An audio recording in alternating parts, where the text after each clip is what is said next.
For me, I mean, I take it back to like a very personal level. I mean, I know, at times I present white. I'm Filipino Hawaiian. I was raised by my Filipino side. I don't have an attachment to my Caucasian side. My grandmother is from the hills of Virginia. The idea that my father married, a woman of color was just absolutely crazy. To this day, my photos, my daughter's photos, my brother's photos, they're in a room, they're in her back room in her house. They're still not displayed.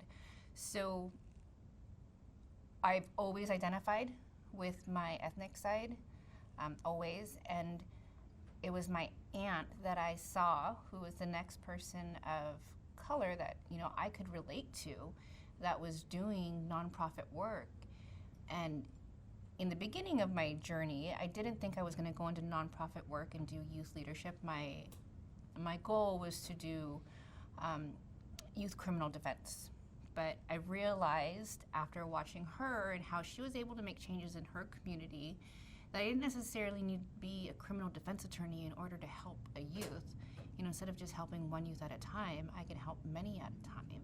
So I've always held that with me, that if I had seen that growing up, if I, more, maybe it wouldn't have taken me so long to get to this point.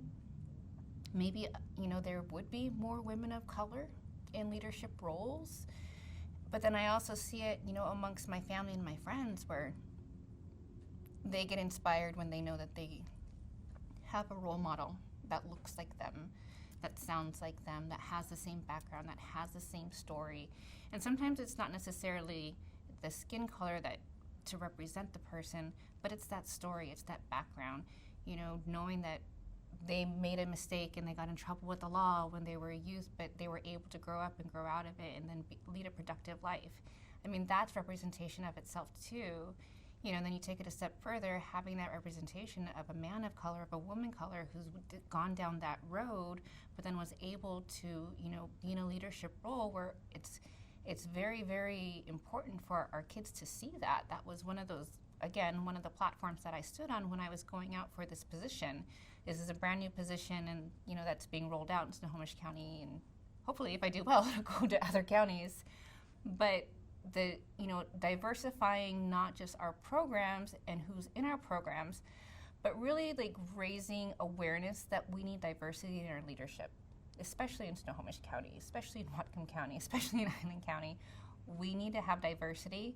We need to have representation, because when we have that, we'll be able to see those that are applying for the jobs. We will see a difference in our applicants, because one, sometimes it's an unfair assumption, but you assume safety, right?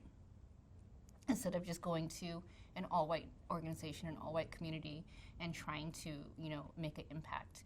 There's a presumed safety when you're able to see people you can relate to.